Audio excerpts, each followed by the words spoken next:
So York Park used to be a gas station, Yes. and there is some suspicions that are warranted by this information that our committee had compiled when the last iteration of the committee existed in late 2019.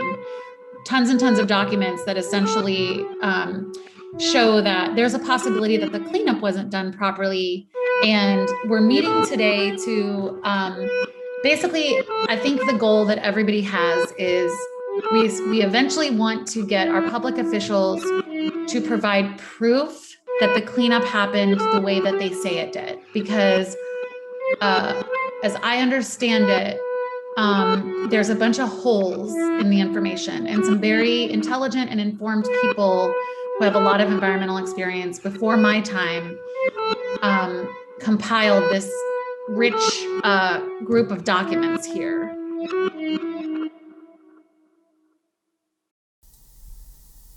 So, discussion on York Park and motion to recommend to the board to submit a CIS in support of investigating the possible contamination of the park grounds.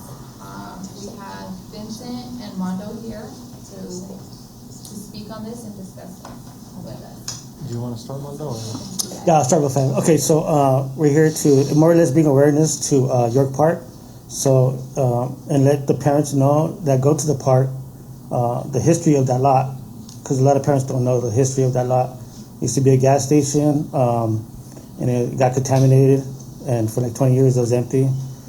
So there was a report done early on showing that it was a cleanup plan, and that cleanup plan was to aggressively clean up the water and the soil, but that was never done. And then in 2009, there was another report done by a different company, and that report just showed a low-risk maintenance, cost-effective cleanup plan. And so they went ahead and went with that report and did a minimum cleanup on York Park, on that lot, and then they built York Park. So what we're trying to do is just bring awareness to the parents, and what I really want to do is give them all the documents, because there's a lot of people saying, well, it's clean because of the report, but it was a minimum cleanup. So what I want to do is just give them all the documents that we have,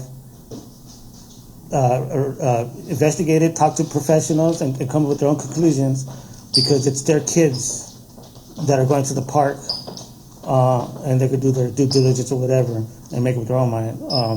And then some of the arguments was the cleanup, and that there's carpet on top and there's cement, so the chemicals won't leak through. And that's where I have Vincent here to back me up, because I'm not an expert. Because it's very complicated. It's a very complicated issue. So go ahead, Vincent. Well, I think the problem becomes this: in remediation of a land, it never gets cleaned up to 100%. And so the state has these guidelines, right? Where if we clean it up 60%, then the question becomes, what's the exposure time? And the state has two types of exposure times: residential and commercial. Well, that's a huge problem, because we're dealing with park space, right? Which we don't have any studies or any scientific backing for it. And what we got to remember is that when you have kids, it's all based on respiratory, your pores, and congestion, right? How you can consume these toxins. When you look at a park and you look at how the kids are playing, all those, from the ingestion to the open pore to your respiratory system, are working at their max. It's very different than like we're sitting here. This is what they would call like residential. We're at home. We're not sweaty. We're not panting or anything.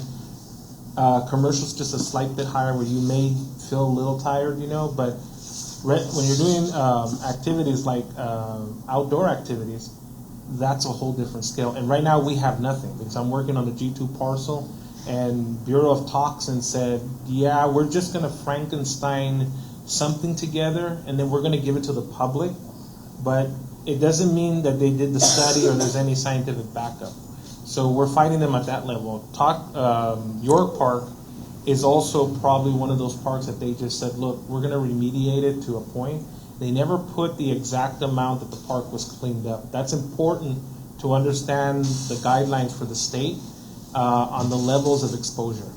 That's going to be crucial because that would determine if you have a park where kids are playing and it's like 60% cleaned up, then in reality that exposure time is going to drop it down even further and higher the exposure rate to the kids, which it's not good. And so gases and carpets, we've seen this. I worked on the Belmont Learning Complex. Methane, they did all the EPA rules and everything, and what they found later is that even if you cleaned up the land and you did all the modern day, cleanup and carpet and fill-ins, that the gases would still accumulate and they would start to come around the buildings.